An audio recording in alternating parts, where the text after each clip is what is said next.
Another food trip day na naman tayo. Isa nga ito sa pinakasulit, pinakamasarap at pinaka-budget friendly na pumatid gutom na nakainan ko. Kasi nga naman sa halagang 30 pesos lang, meron ka ng dalawang rice at isang ulam. At napabalik nga ako sa May Quiapo, Globo de Oro Street para puntahan yung isa sa mga tindahan na nag-offer ng authentic patir o pastil ng mga kababayan nating Muslim. Dito nga sa Quiapo ay napakaraming street food na talagang babalik-balikan mo. Kaya tara, samahan niyo ako sa experience na to. Sir po kasi namin is dilaw na rice, yung kung tawagin is turmeric, tapos dalawang takal na siya na kanin, tapos may kasama ng ulam. Kasama ng ulam. Na tinatawag na randang, tsaka peparan, tsaka hinimay. Tatlong klase. Anong lahi ng Muslim nag-originate yung pastil? Ano po, Maranao. Maranao. Kami po ay Maranao. Oh, so Maranao talaga yung original niyan. Hindi, ang pinaka-original po niyan is Maguindanao. Okay. Pero kami kasi Maranao. So parang ano na, Iba-iba lang yung ano po. timpla. Okay. So gaano na kayo katagal dito, sir? 2000 na ba? 2009. 2009. Titinda na kami. Bakit kaya sir pinipilahan yung ano nyo, yung tinda nyo? Still, dahil po kasi budget meal tsaka sulit. Sulit na rin, no? Saka yung lasa na rin, sir. Tsaka yung sa lasa, yun ang hindi nila iniiwan. Yung lasa. Tsaka yung anghang at tsaka yung sarap. Ayan. Kaya pala. Kasi sa dami ng tindahan nagtitinda ng pastil dito, parang kayo yung pinakamarami ng sila. Nakasanayan din ng taga dito. Hindi naman sa dami ng customer, parang nakasanayan. Kasanayan na.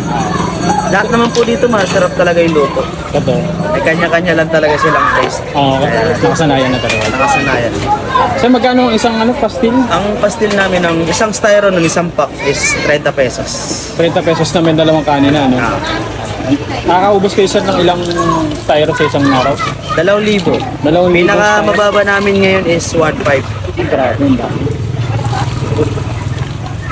Iniimbitahan ko kayo dito sa Quiapo, dito sa may Globo de Oro Street, corner Elizondo. Tabi lang kami ng Golden Mosque. Pagpasok nyo ng Carco, pangalawang kanto, diretso. Thank you. Ano pangalan ng shop niyo, sir? Pater ni Intan.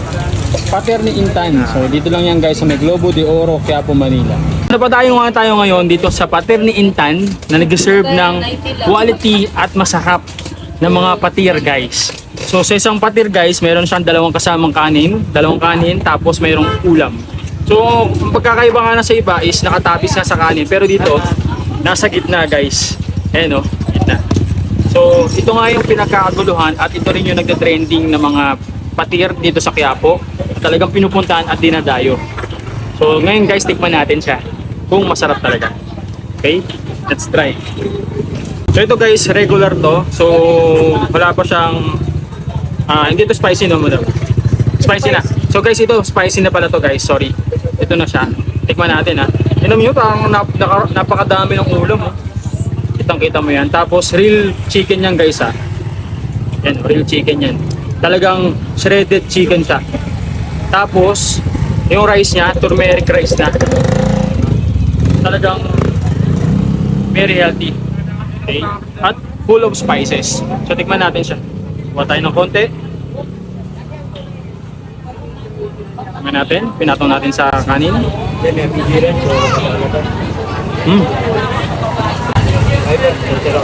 Guys, kanin pa lang. Malasa na. Tapos nagmimix yung lasa nung patir doon sa kanin. Kaya talagang sarap. Full of spices. No wonder talagang pinipilahan sila dito kasi talagang napakasarap. Automatic pag mga kakain ka nito, baka makadalawa, tatlo, apat ka pang styro. Kaya guys, kung malapit lang kayo dito, punta kayo dito kay Pater ni Intan. Dayuin niyo sila, 30 pesos. Solve na solve ka na guys. Panalo.